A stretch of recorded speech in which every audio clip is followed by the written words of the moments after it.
12월 28일 알고 뉴스 시작하겠습니다. 촬영 시각은 27일 오후 9시 30분입니다. ETF에서 돈 빠지는 게 세금 때문이었나요? 비트코인 가격입니다. 주초와 주말 가격은 비슷한데 중간에 상당한 변동성을 나타냈습니다.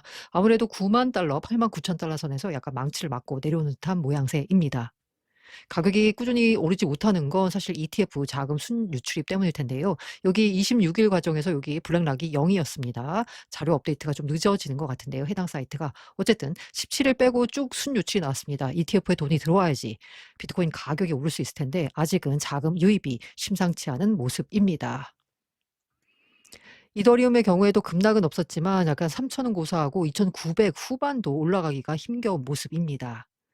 역시 이더 ETF로 돈이 들어와야 할 텐데요. 내내 순유출을 보였습니다. 22일 빼고는요. 여기 보시면 여기 비어 있는데 여기 블랙락도 0이었고요. 그러니까 26일 금요일에도 역시나 순유출이 나왔습니다. 물론 규모가 줄어들고 있다라는 점에서는 긍정적입니다. 알트코인 성과입니다. 시총 상위인데요. 뭐 그냥저냥합니다. 그나마 하이퍼 리퀴드가 최근에 상승 흐름을 보였습니다. 아울러서 POW 코인은 비트코인 캐시도 상대적인 강세를 나타내고 있습니다. 유독 많이 하락했던 알트코인입니다. 아베입니다. 보시면 해당 구간에 급락이 나왔었죠. 도대체 무슨 일이 있었던 걸까요? 물론 아베 가격은 146.4달러를 기준으로 조금씩 반등에 성공하고는 있습니다만 급락이 나왔던 이유 한번 볼까요?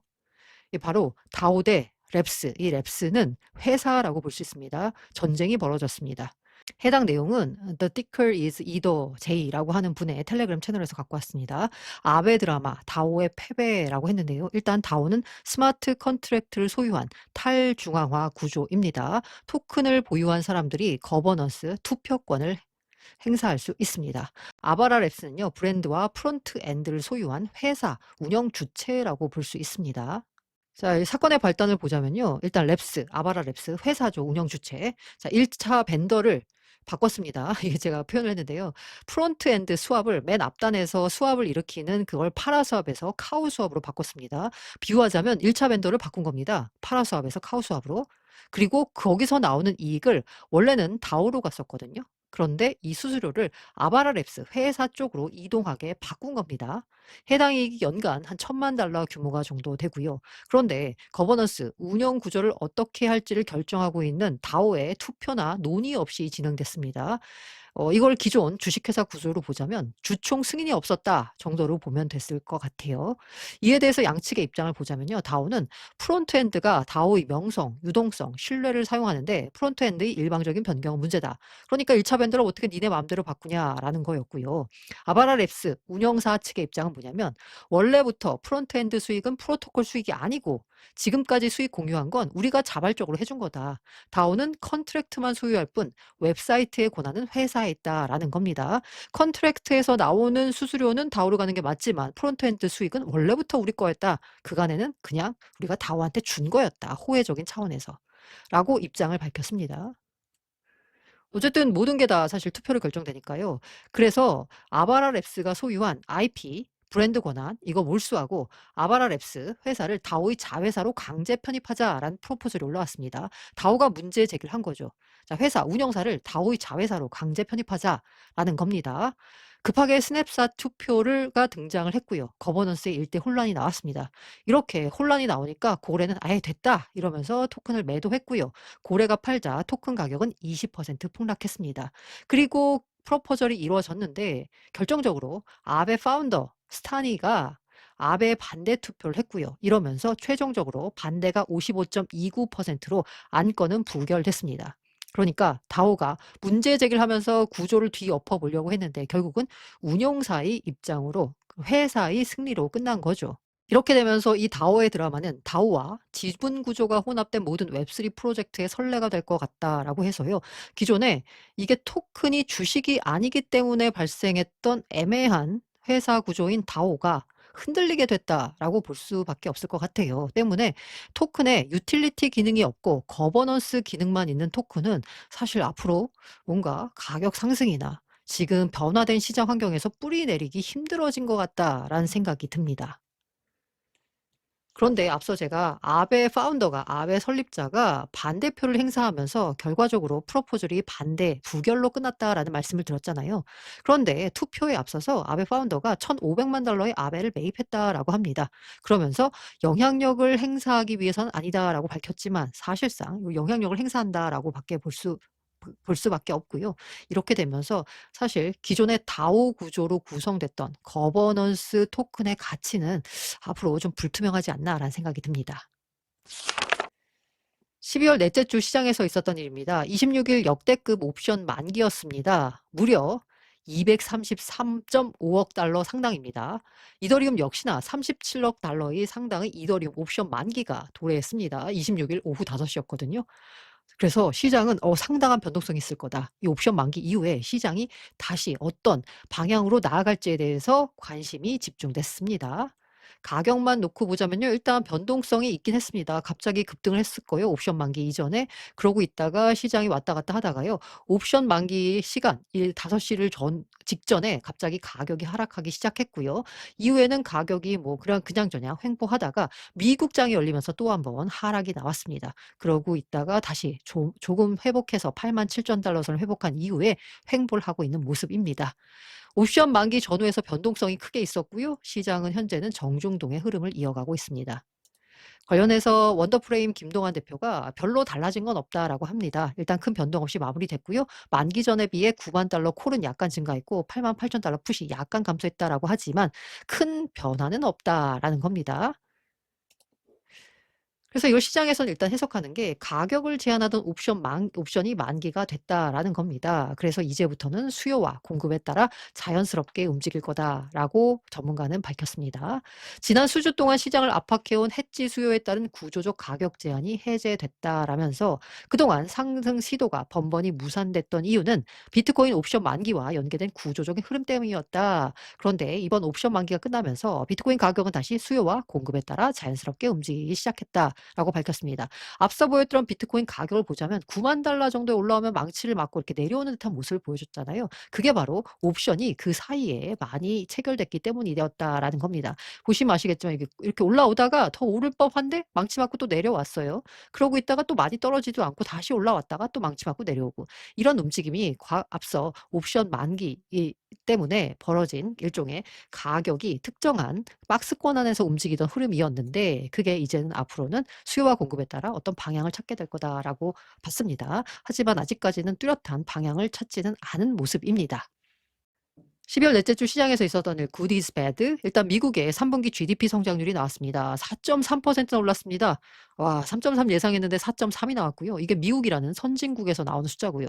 ADP 민간 고용, 이 뭐 데이터 신뢰성에 대해 약간의 뭐 의문이 있지만 어쨌든 최근에 셧다운 여파로 고용 관련된 지표가 많이 나오지 않기 때문에 일단 많이들 보고 있는데 4주 평균 11,500개 일자리가 늘었습니다. 고용 상황도 별로 나쁘지 않다라는 거죠. 이렇게 되면서 good is bad라고 시장은 해석했습니다. 아니 미국 경제가 이렇게 좋은데 고용 상황도 생각보다 나쁘지 않은데 과연 금리를 내려야 되냐라는 거죠. 그러면서 금리 인하 기대감은 살짝 후퇴했습니다.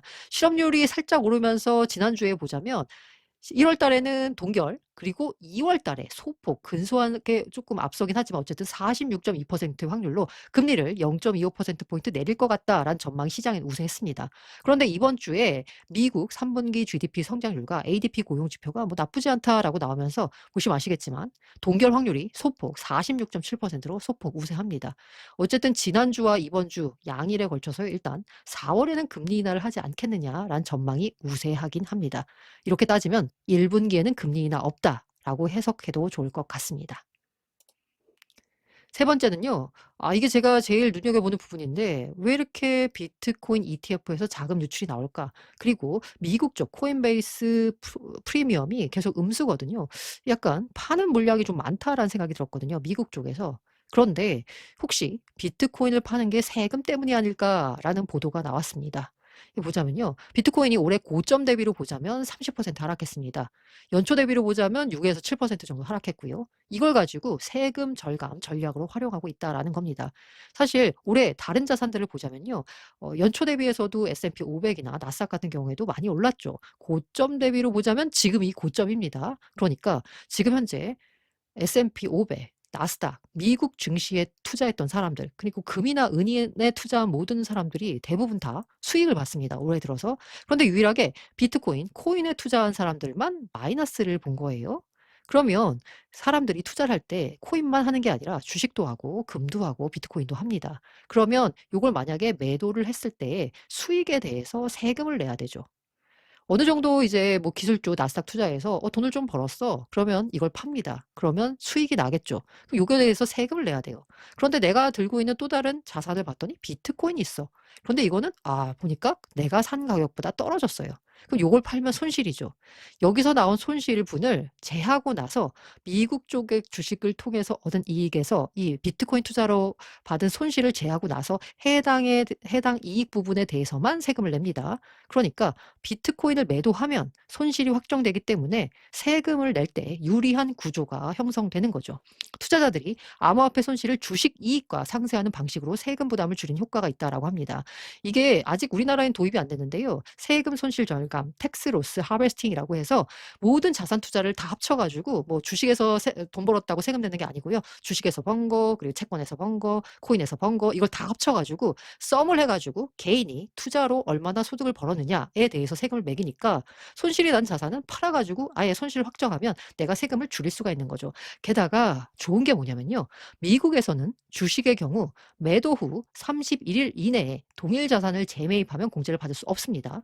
그런데 코인은 IRS에서 증권이 아닌 자산으로 간주해서 즉각적인 매도 후 재매입이 가능합니다. 그러니까 내가 지금 현재 비트코인을 12만 달러에 샀습니다. 그런데 9만 달러가 됐을 때 이걸 팔면 3만 달러만큼 손실을 본 거죠.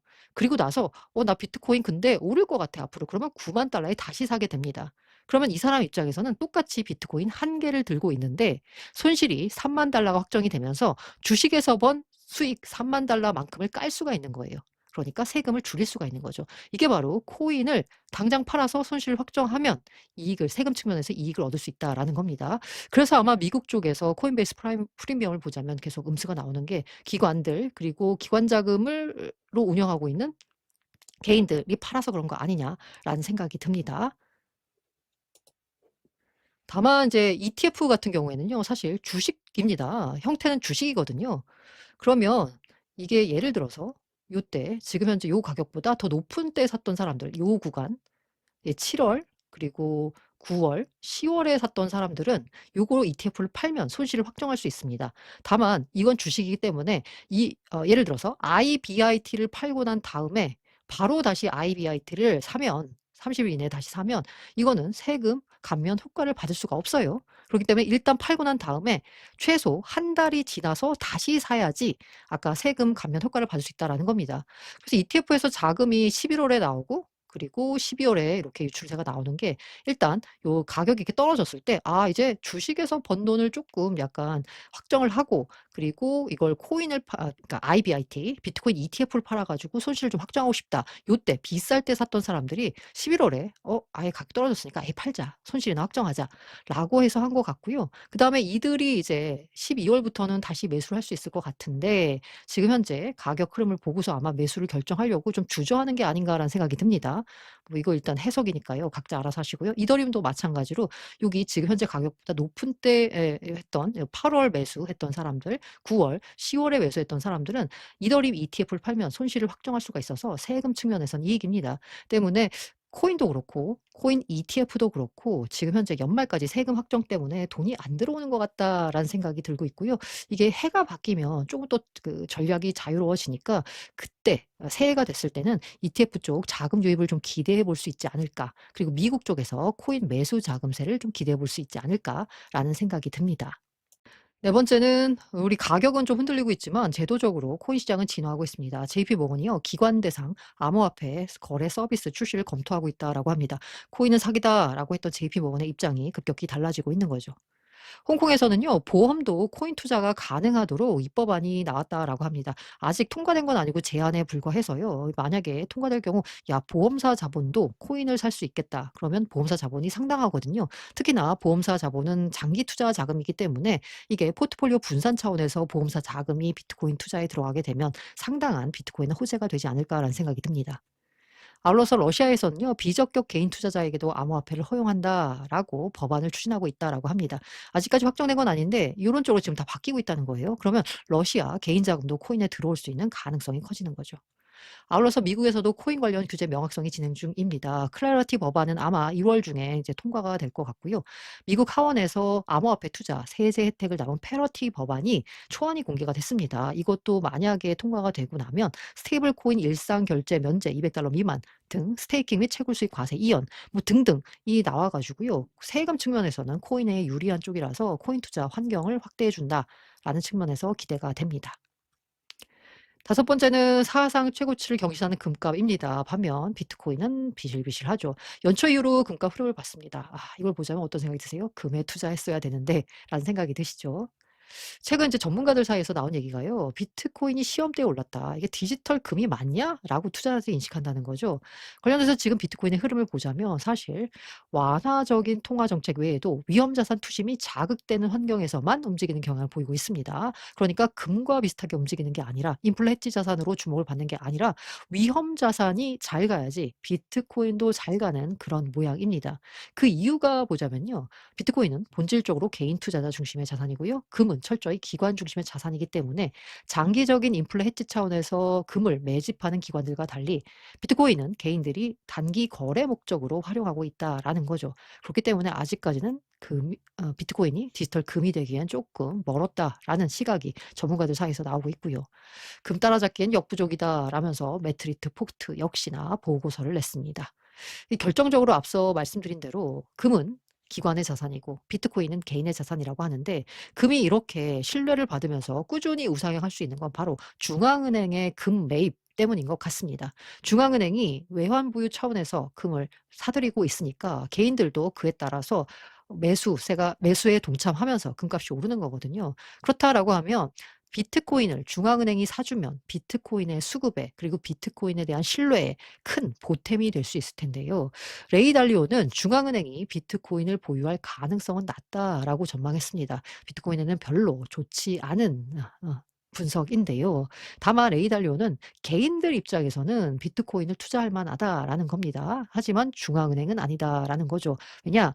비트코인은 가치의 형태로 인식되고 있지만 정부는 트랜잭션을 방해하거나 모니터링하는 등으로 개인 간 거래에 간섭할 수 있게 됐습니다. 반면 금은 정부가 건드릴 수 없고 통제할 수 없는 유일한 자산이기 때문에 중앙은행과 은행들이 비트코인보다는 금을 지금 사들이고 있다라는 거죠. 다만 레이 달리오 개인은요. 지난 11월에 포트폴리오의 1% 정도를 비트코인에 할당했다라고 밝혔습니다.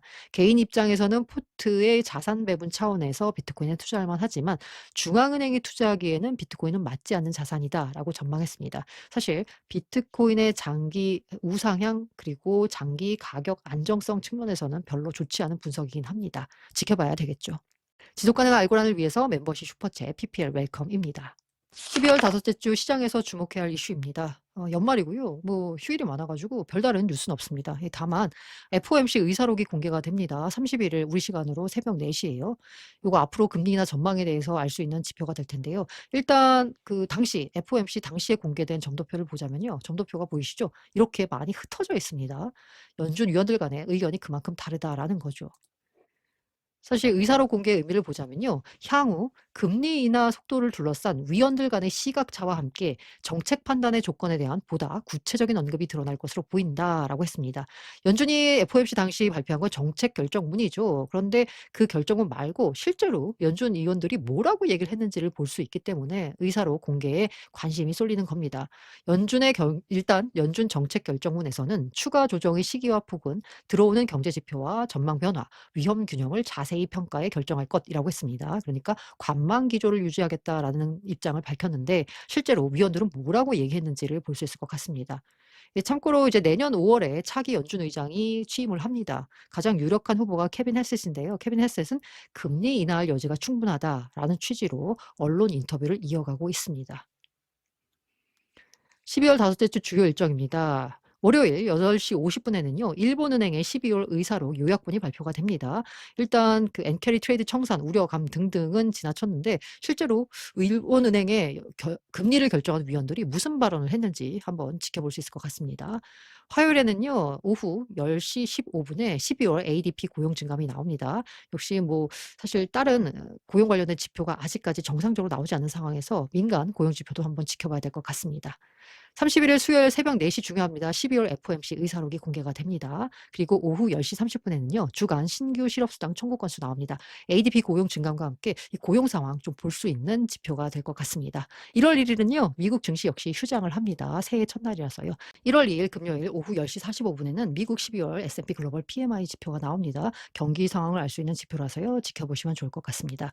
지금까지 지난주에 벌어진 일, 이번 주 벌어질 일에 대해서 알아봤습니다. 알고라는 알츠님들의 성공 투자와 행복 투자를 응원합니다.